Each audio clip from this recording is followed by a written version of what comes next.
各位大家好，今日係2025年嘅3月26日，農曆嘅乙巳蛇年2月27日。我係 Ken 哥哥，歡迎大家又嚟到一石激起千層浪嘅第3集節目。今日 Ken 哥哥懷着坐過山車嘅心情，跟大家繼續探討香港面對財赤困難，實施開源節流嘅話題。上一集探討推動香港賽馬會成為國際博彩娛樂中心嘅開源話題。即使尚未成事，但係大家都非常開心，對馬會嘅研究結果樂觀其成。當今日預備嘅話題係跟節流有關，執筆嘅時候忽然想起一句說話：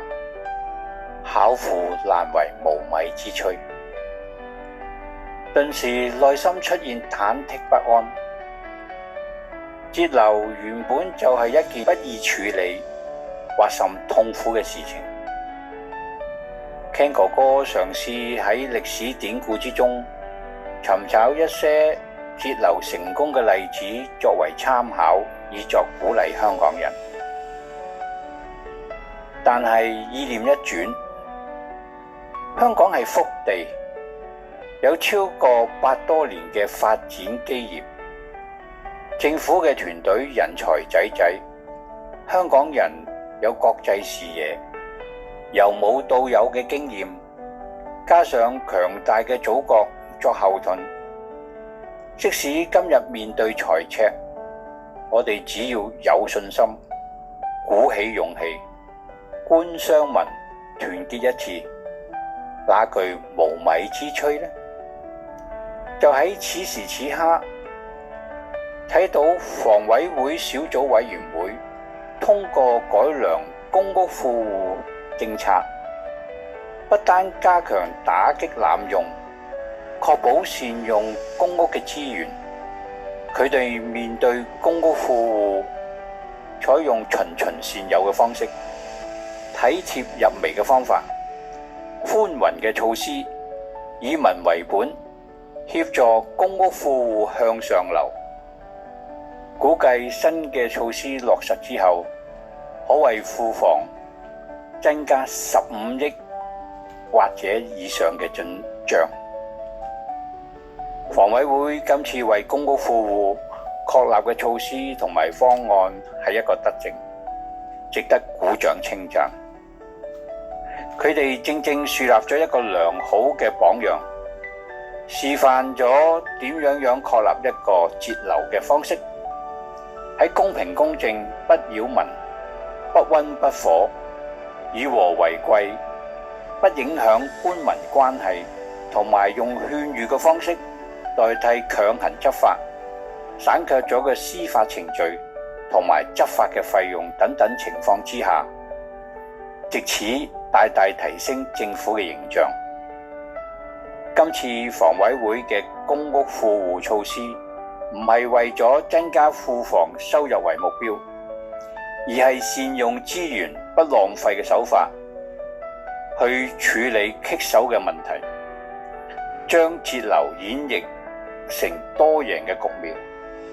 恰到好處。Ken 哥哥在此向房委會小組委員會各成員同埋有關嘅人士致敬，同埋作出衷心嘅感謝。翻嚟今日嘅主題，向私家車陸路離港徵費同埋機場離境者加稅。根據政府嘅推算，以上兩種新增嘅稅項可以為庫房分別帶嚟10億同埋16億，一共26億嘅收入。首先，香港政府喺2003年曾經提出徵收陸路同埋海路邊境稅，覆蓋所有嘅車種，對每輛車徵收100蚊。離境每人收取18蚊，但係最終因為社會反對嘅聲音強烈，同埋憂慮影響兩地市民交流而擱置。而今次重提徵收私家車陸路離境收費，雖然覆蓋嘅車種收窄到只有私家車，但係必然影響市民駕車或者乘坐私家車北上嘅意欲。每車收200蚊，每年駕車北上嘅次數相信銳減30%或以上。咁樣一來影響兩地嘅交流有違原意，二來推算10億嘅稅收一定不似預期，可能只得5、6億嘅稅收。三來當私家車因收200蚊嘅陸路離境稅後，私家車經各陸路口岸離境嘅數量大減，特別係經港珠澳大橋出入嘅數量必然銳減，咁樣大大減少咗國家收取人民幣150蚊嘅過橋費收入，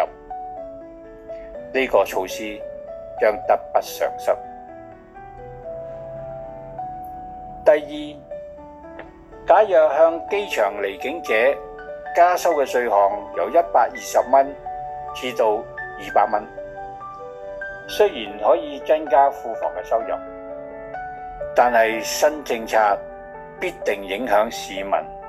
出行同埋旅客訪港嘅意欲，每年出境嘅客量必然降低，政府收到16億稅收嘅估計成疑。另外，新嘅政策亦大有可能令其他國家仿效，同樣地增加當地機場離境者嘅稅收。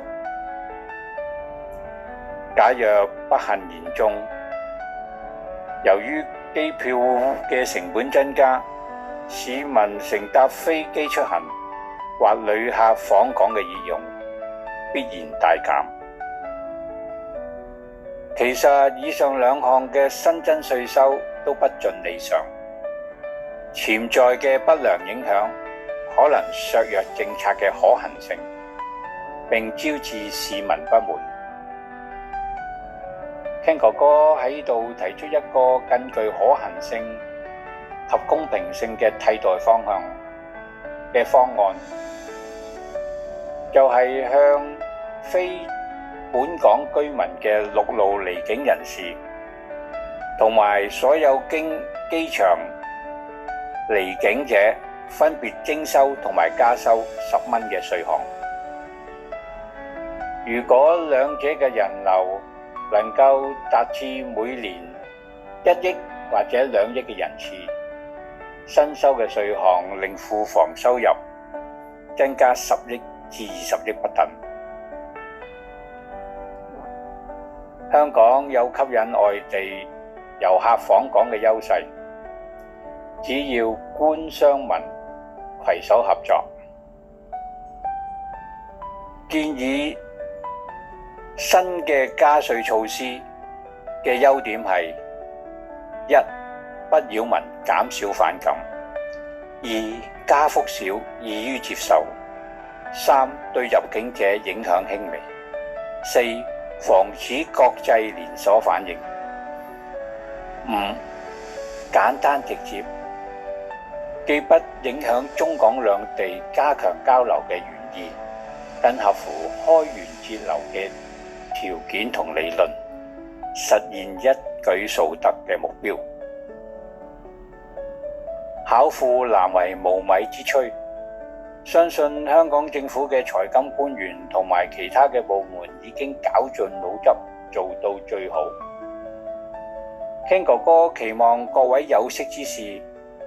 請喺留言區留給你哋嘅真知灼見，可以給政府部門多一些意見參考。今日嘅節目到此為止，希望大家喜歡呢集嘅內容，同埋喺留言區留下你哋寶貴嘅意見。